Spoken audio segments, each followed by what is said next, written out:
오늘 우리에게 주시는 하나님의 말씀은 잠언 3장 11절부터 17절까지 말씀입니다. 11절 내 아들아 여호와의 징계를 경히 여기지 말라. 그 꾸지람을 싫어하지 말라. 대저 여호와께서 그 사랑하시는 자를 징계하시기를 마치 아비가 그 기뻐하는 아들을 징계한 같이 하시느니라. 아멘. 내가 사랑하는 자녀라면 자녀를 위해서 혼을 냅니다. 우리가 남의 집 아이를 혼내지 않습니다. 사랑하는 내 자녀니까 혼을 내고 매를 드는 거죠. 마찬가지로 하나님께서도 자녀를 사랑하시니까 징계하시는 것입니다. 아버지가 기뻐하는 아들을 징계하듯이 하나님도 자녀들을 사랑하시니까 징계하십니다. 그렇다면 징계는 나를 향한 하나님의 사랑이죠. 나를 사랑하시니까 하나님께서 나를 징계하시는 것입니다. 나를 사랑하지 않으신다면 징계하지 않으시고 그냥 가만히 두실 겁니다. 그래서 로마서 1장 24절은 이렇게 말씀합니다. 그러므로 하나님께서 그들을 마음의 정욕대로 더러움에 내버려 두사 그들의 몸을 서로 욕되게 하게 하셨나니. 자, 내버려 두사. 이렇게 가만히 내버려 두시는 게 더 무서운 것입니다. 하나님의 무관심이기 때문이죠. 이렇게 되면 더 큰 죄를 지을 수밖에 없습니다. 그래서 징계하지 않고 가만히 두는 것이 가장 큰 벌입니다. 심판받을 죄가 더 쌓이고 쌓이는 거죠. 차라리 간섭과 징계가 더 큰 복입니다. 하나님께서 내 삶에 자꾸만 간섭을 하시는 것 같습니까? 그렇다면 정말 감사할 일입니다. 천지를 창조하신 하나님께서 나 같은 사람에게 관심을 가지시고 내 삶에 간섭하시고 개입하시는 것은 큰 영광이고 은혜입니다. 한 나라의 왕이 나에게 관심을 가지시고 내 삶에 개입하고 싶어 하신다면 우리는 그저 감사할 뿐이죠. 그런데 하나님은 왕보다 더 크신 분이십니다. 왕과 도저히 비교할 수 없을 정도로 크신 분이십니다. 그런데 그렇게 높으신 하나님께서 내 삶에 관심을 가지신다는 것은 영광 중의 영광이고 감사 중의 감사입니다. 오히려 내가 잘못해도 아무런 일이 없는 게 안타까운 일입니다. 죄를 지어도 하나님의 징계가 즉각 임하지 않는다면 슬퍼할 일이고 가슴을 치고 울어야 할 일입니다. 하나님께서 내 삶에 간섭하지 않고 있기 때문이죠. 이렇게 간섭하지 않는 이유는 아마도 내가 하나님 말씀을 외면한 채 내 마음대로 살기 때문일 것입니다. 그래서 하나님께서 가만히 내버려 두시는 겁니다. 사울은 죄를 지어도 하나님께서 더 이상 간섭하지 않으셨습니다. 그냥 가만히 내버려 두셨죠. 사울이 하나님 말씀을 외면한 채 자신의 뜻대로 살았기 때문입니다. 하지만 그로 인해 사울은 더 망가지게 됩니다. 반면에 다윗이 죄를 지었을 때는 하나님께서 철저히 징계하시고 간섭하셨습니다. 그로 인해 다윗은 혹독한 고난을 맛보았습니다. 하지만 이것이 하나님의 크신 사랑입니다. 다윗을 사랑하시니 일일이 간섭하시는 거죠. 그러니 우리는 하나님의 징계나 간섭에 더 감사해야 합니다. 혹 내가 죄를 짓거나 아까운데 머물러도 아무런 일이 없는 게 더 두려운 것입니다. 이럴 땐 오히려 나를 징계하고 간섭해 달라고 하나님께 매달려야 합니다. 하지만 우리들은 이렇게 매달리지 않죠. 징계를 불편해하고 거부합니다. 아무런 징계 없이 내 마음 가는 대로 살고 싶어 하는 것을 더 편해합니다. 그런데 이런 삶이 하나님과 더 멀어지게 할 뿐이죠. 우리들은 징계를 감사해야 합니다. 사사건건이 간섭하시는 하나님을 느끼고 있다면 더 감사해야 합니다. 하나님께서 나를 깊이 사랑하신다는 증거이기 때문이죠. 13절 지혜를 얻은 자와 명철을 얻은 자는 복이 있나니 이는 지혜를 얻는 것이 은을 얻는 것보다 낫고 그 이익이 정금보다 나음이니라. 지혜는 진주보다 귀하니 네가 사모하는 모든 것으로도 이에 비교할 수 없도다. 아멘. 지혜와 명철을 얻은 자가 복이 있다고 합니다. 은, 금, 진주보다 낫다는 말은 우리가 가장 사모하는 것보다 더 낫다는 말이죠. 지혜와 명철을 얻는 게 최고라는 말입니다. 그렇다면 지혜는 뭐고 명철은 무엇일까요? 지혜는 앞을 내다볼 줄 아는 겁니다. 앞으로 어떻게 될지를 미리 내다보는 거죠. 그래서 지혜는 분별력이라고 할 수 있습니다. 나에게 더 유익한 것이 무엇인지를 바로 분별하고 내다보는 거죠.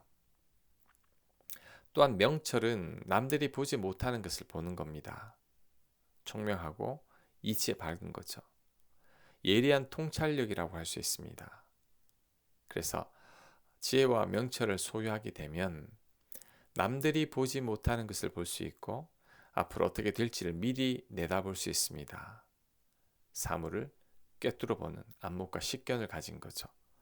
대표적인 사람으로 요셉을 들 수 있습니다. 성경은 요셉을 지혜와 명철을 가진 자로 묘사합니다.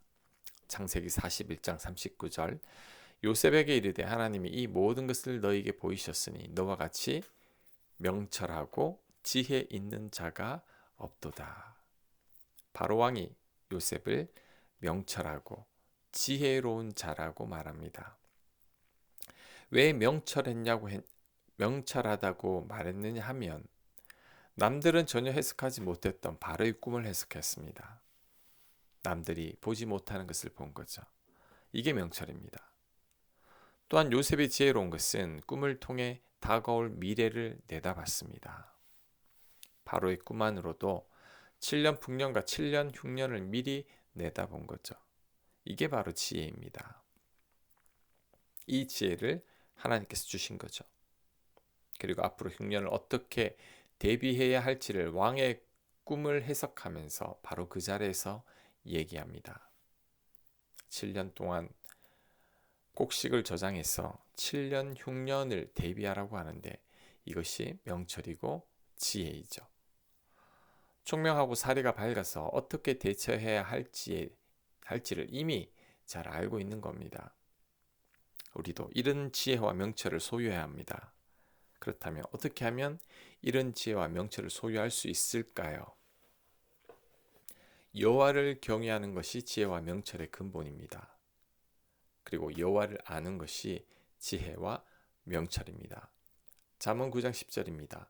여호와를 경외하는 것이 지혜의 근본이요 거룩하신 자를 아는 것이 명철이니라. 우리들은 하나님을 더 경외해야 합니다. 그리고 하나님을 더 잘 알아야 합니다. 여기서 하나님을 안다는 것은 하나님의 존재를 아는 게 아니라 하나님을 속속들이 잘 알고 있는 겁니다. 부부지간에 서로를 알고 부모 자식 간에 서로를 잘 알듯이 서로를 잘 아는 거죠. 그렇다면 하나님을 잘 아는 게 뭘까요? 하나님을 아는 것의 핵심은 하나님께서 나를 얼마나 사랑하시는지를 아는 것이라고 할 수 있습니다. 나를 사랑하사 나를 위해 아들을 주신 하나님, 나를 사랑하사 나를 위하여 십자가에 달리신 예수님의 사랑을 아는 것이 진짜 하나님을 아는 겁니다. 우리가 이것만 제대로 알아도 명철해집니다. 지혜와 명철은 우리들이 반드시 소유해야 합니다. 그러면 앞을 내다볼 수 있는 분별력을 갖게 되고 남들이 보지 못하는 부분을 꿰뚫어 밝히 보게 됩니다. 그러면 지금 어떻게 살아야 할지를 알게 됩니다. 어리석은 자들처럼 시간을 낭비하며 살지 않습니다. 가장 복되고 보람된 삶을 살 수 있습니다.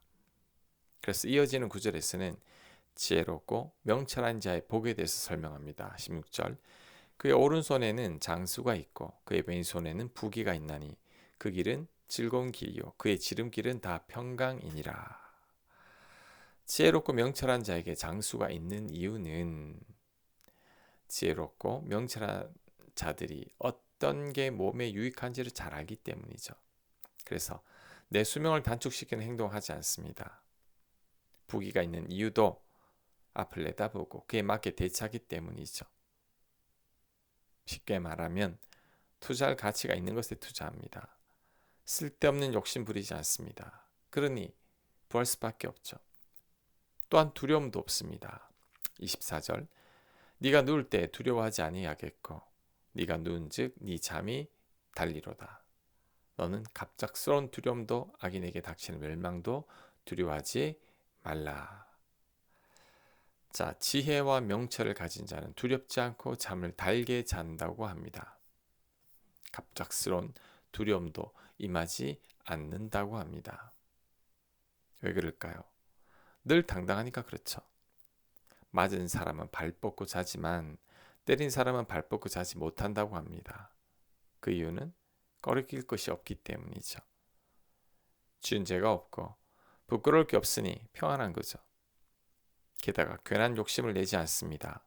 어리석은 짓, 후회할 짓을 하지 않죠. 그러니 근심할 일이 없는 거죠.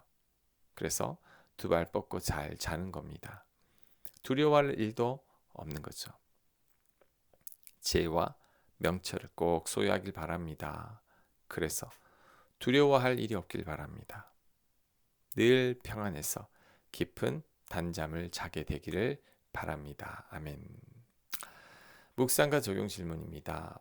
내 삶에 간섭하시는 하나님의 손길은 무엇인지 조용히 성찰해 보시기 바랍니다. 징계로 인해 내가 얻게 된 유익에 대해서 한번 생각해 보시기 바랍니다. 기도합니다. 하나님께서 저희를 끝없이 간섭하시고 징계하여 주시옵소서.